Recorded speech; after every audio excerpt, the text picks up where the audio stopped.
maghunos dili kayo. Chok! Chok! Huwag na kayo umarin dyan! Baka matatalbo yung mga bata!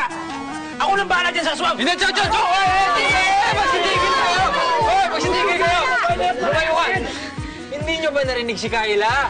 Mali nga yung akala natin, hindi siya manananggal. Chok, baba mo na yan. Hoy! Ano nangyayari dito, hoy? Ito yung aswang! Kumain kay Minda! Igaganti namin si Minda! Oo! Hindi po! Oh my God! Si Minda yan, oh! Ligtas ka! Ito kasi! Sasama mo pala yung anak ko! Bakit hindi ka malang nagpaalam? Halos mamatay na ako sa kakayak! Na itong himala! Nabuhay ang patay! That is so right! Saka nailuwa niya si Minda ng buo! My God! That's amazing, diba? For a talent. Hindi ba kayo nakikinig? Sabi nga ni Kayla, hindi siya manananggal. So it's our fault. My God, masyado tayong judgmental. So, I'm sorry for what we did. Ligtas ka naman na ng girl. Sisterette. Huwag ka mag-alala, Ate Angie. Sa susunod namang away sa'yo, ako nang magtatanggol sa'yo. Ako ang anting-anting mo. Salamat mga bata, ha? Kung hindi kayo humarang kayo na siguro, bumbong-sarado na ako ng mga tao. Salamat.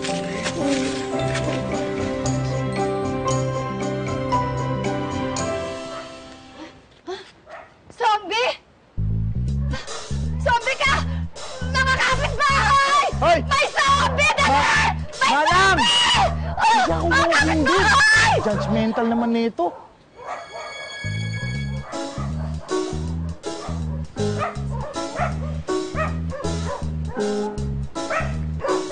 Oh my God!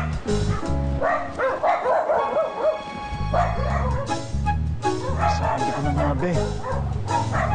Talagang may something sa kanila ni Paing, eh. Siya pa talaga yung dumadayo doon sa kabit. Amay! Ano? Sakit. My God, sakit. Pasensya ka na, Angie, ha? Ikaw na nga lang itong tumulong. Napahama ka pa ng dahil sa akin. Okay lang yun, Minda. Basta importante, yung mga tao dito sa barangay nyo, matuto ng importanteng leksyon.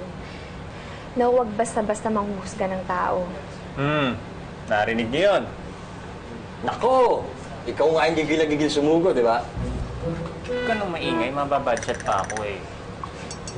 O ngayong alam na nating hindi aswang si Angie, pwede ko na siyang aswangin. Buka mo lang, Kuya Jordan. Sampu ka sa akin. Kuya Paeng, bakit parang may bumabagabag pa rin sa'yo? Nagtataka lang ako. Eh kung wala naman palang manananggal, sino yung nagsulat doon sa dingding nyo gamit ang dugo?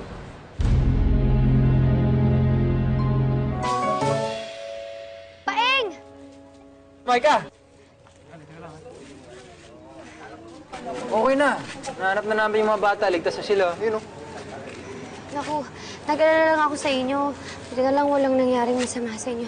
Teka, nasaan na ba yung manananggal? Kalimutan niyo na po yun, Ate Maika. Tsaking lang po itong si Apple, eh. May Paeng. Iwan po muna namin kayo. Ihahatid lang namin si Ate Angie. Oh, sige. Pero huwag kayong magpagabi, ha? Apo. Mag-ingat kayo.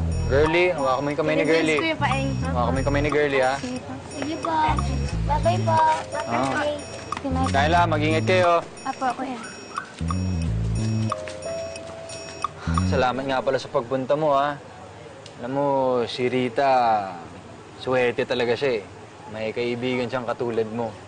Kahit yung mga taong importante sa buhay niya, pinapahalagaan mo, eh. Ganun kasi si Ma'am Rita sa akin. Tsaka nung nangangailangan ng tulong ng mga kamag-anak ko, siya yung unang-unang tumutulong sa amin. Eh, sa ganun nga, kaya nga dapat galingan na natin yung pag-iispiya kay Deborah. Sa ganung paraan, may bubunyag na natin yung kasamaan niya. At para hindi naman ako matakot na baka may mananakit pa kay Rita. Tama. Huwag tayong susuko. Kaya natin to. Oh. Parang umaambon na yata, eh. Pumasok ka muna. Gusto mo ng kape? Oo, sige. Ayun, oh.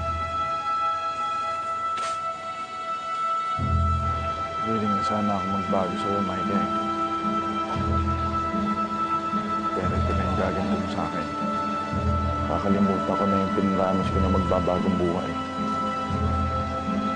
Killer the Assassin is back. At yung dalawa yung iunahin.